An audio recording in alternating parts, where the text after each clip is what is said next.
Hello, everyone. Welcome.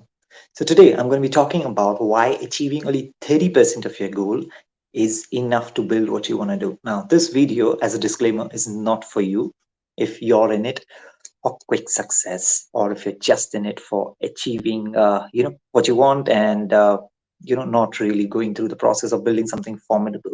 This is for someone who wants to build something long term, who wants to build something which is akin to an empire. So that's what we're going to be getting into.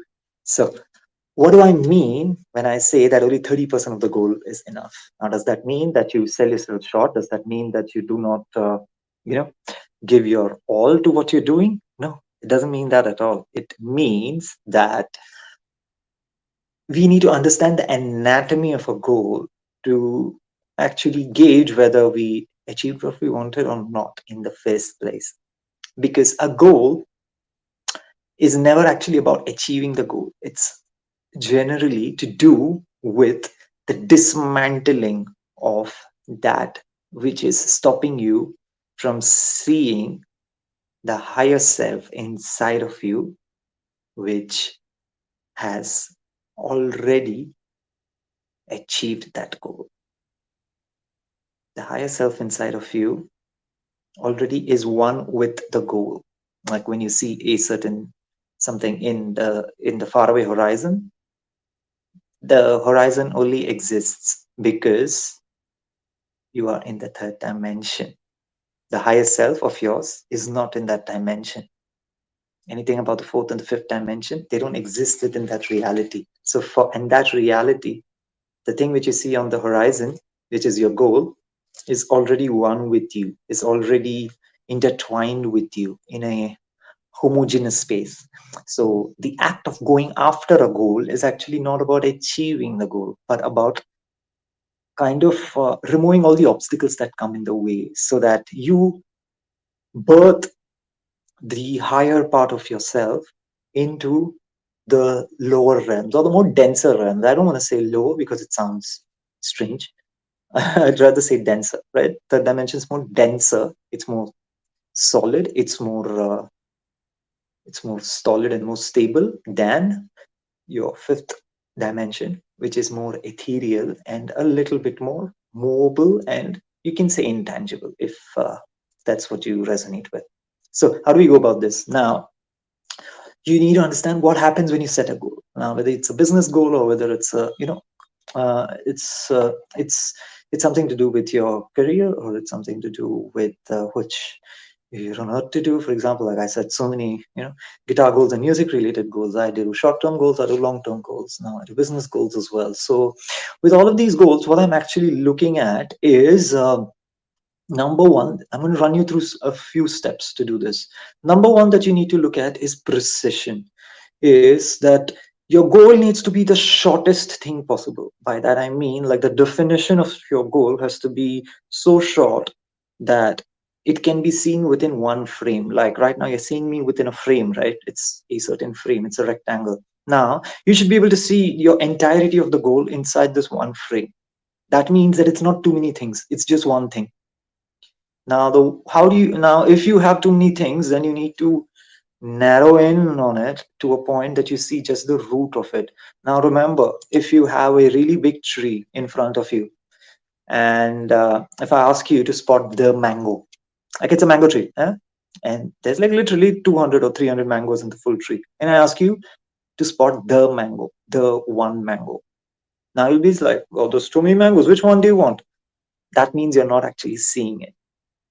When when I say spot the mango, it means that you go down from all of those mangoes, go down to the branches that they stem from, go down to the tree trunk, go down to the root, and in the root is the seed. In the seed is the past.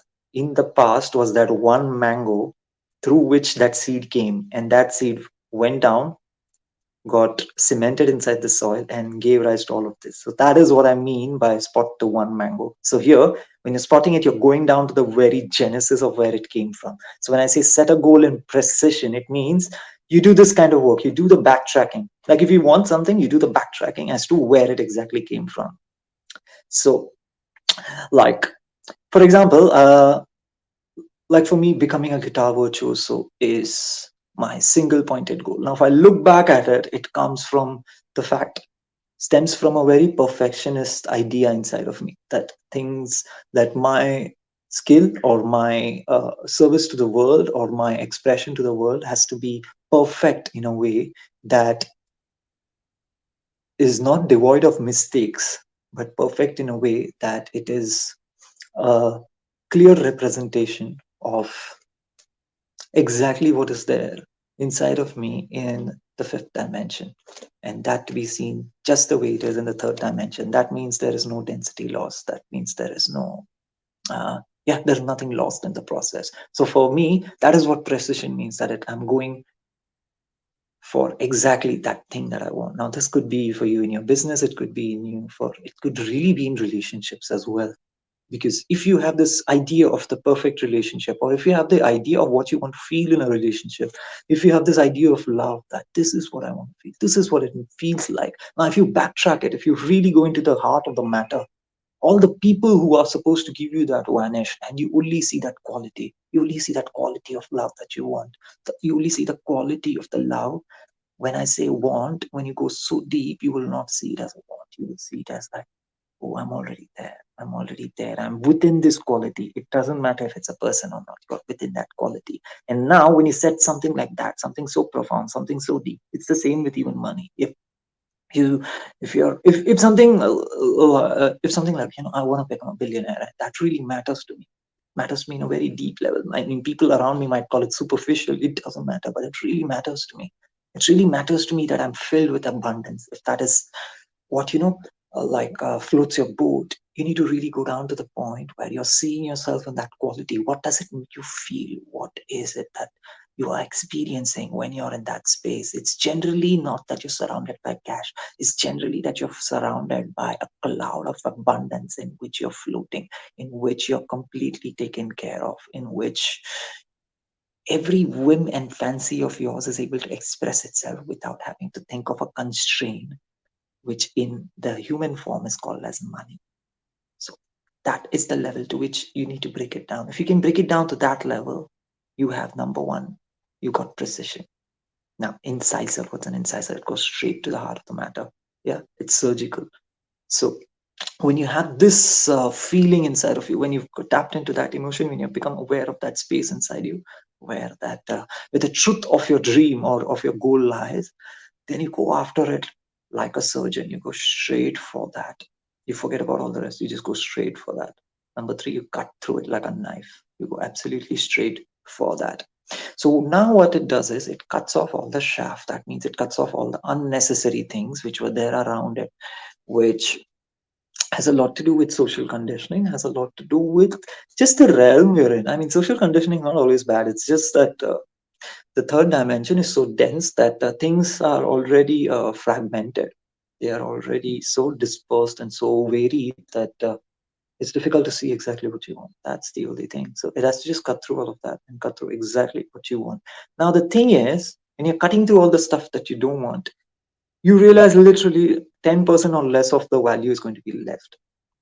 Like if you've got a goal, like for me, yeah, like, the to go completely all out into music, I lost so much of my life, of the things which I had. I lost just probably most of it, probably 90% of it. Everything changed because I wanted this so badly that I went all out for it. It's the same thing if you're probably going, all out to become a billionaire or into your business. There's so many sacrifices that are going to be made. It looks like sacrifice, but it's actually not. It's just removing of all the things that were not as important as was the one most important thing in your life is.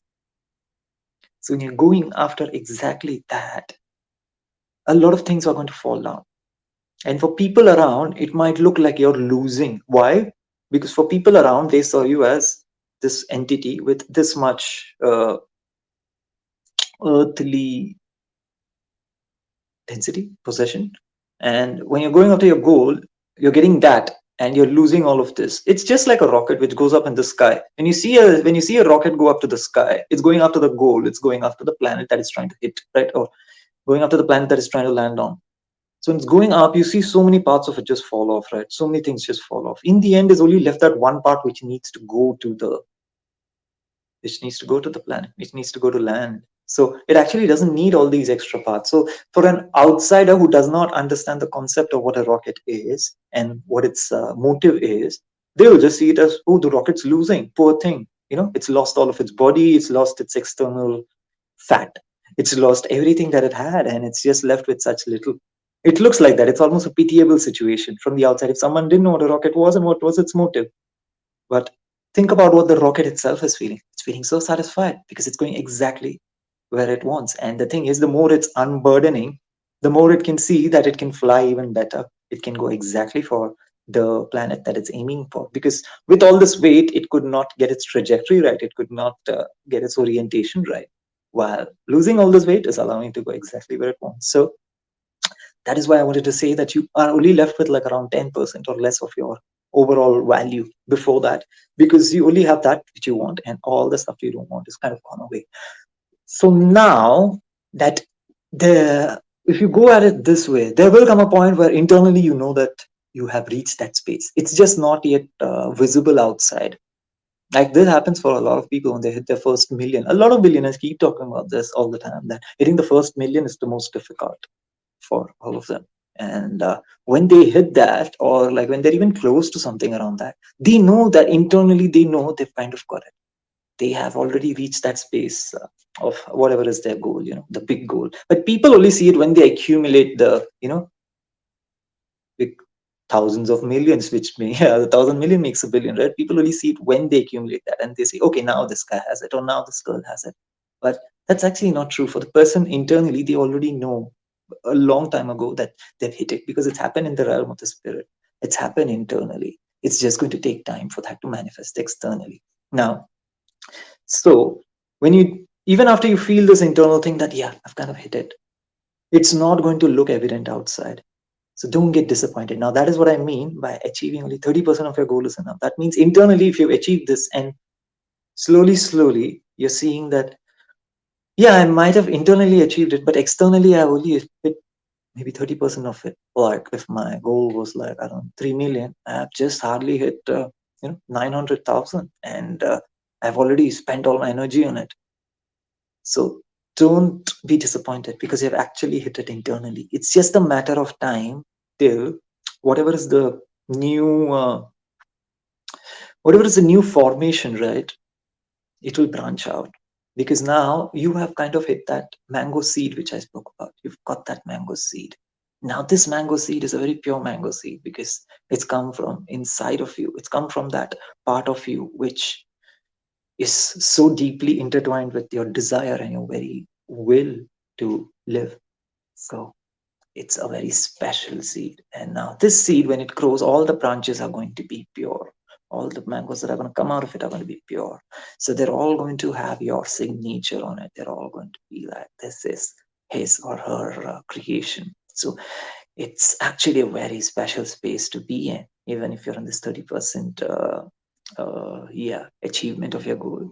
It's a very special place to be in, because that 30% is completely yours. It's just a matter of time now. It's just a matter of repetition, of cycles, consolidation on top of that to build it up to 100 now. And that one more last point is that when you hit this so-called 30% mark, which I'm talking about, like when 30% of your goal is done, what it does is this 30% is made out of your dreams, is made out of your desires or deeply felt desires. Right now, what it does is, because you've got that up from a higher dimension in you and birthed it into a lower dimension, this act of doing that creates a certain cavity within the dimensional realms. It creates a cavity which creates gravity, creates a cavity which creates gravity for other matter to just get sucked in. It's like a black hole. It's creating a cavity. It's creating a curvature in space and time. Now, all the it has enough gravity to attract all other matter around it, which is relevant. Now, this is what I mean by attraction. This is where you're going to get, and be in a space where the 30% you've created, now the 70% is going to be put in by the other people into your enterprise, your company, your dream, whatever it is. You're going to start attracting it because you have birthed something from the higher realm into a lower realm and have created a cavity. Now, this cavity is, as you know, if you have ever read of or heard of black holes, is that it creates a curvature in space and time. So it's going to attract a lot of matter, no matter how far they are, no matter which so-called country they're in, which is, yeah, on the other part of the earth. It doesn't matter. They're going to come in because they are coming in because of the gravity, because of the cavity that you created. So you're going to attract the other 70%. So look at it this way: 30% of your company you created, 70% is going to come in by investors. It's going to come in from other people. It's going to come in from external help. 70% of your 30% of the goal you did it. 30% is going to 70% is going to come in. So be patient, consolidate on top of what you built. Repetition is key, and consistency. And so that is how you actually understand a goal. You go about doing it and achieving whatever you want, whether it's relationships, business, your personal, what would you put it, skills development, any realm. This is the way you go about it. This is the way it works for me. I wanted to share that, and that's what I've done right now. And if yeah, you'd like to know more about what I do, you can send me a DM. You can check out my music website where my business also goes on. My products which I'm affiliated with. How do I keep doing what I do? How do I keep making the music that is true to myself? How am I sustaining myself? How does the business sustain me that I'm associated with? For all these beautiful details, you can check out my website and just hit me a message there. And yeah, I'll be happy to get in touch with you. Till then, see you.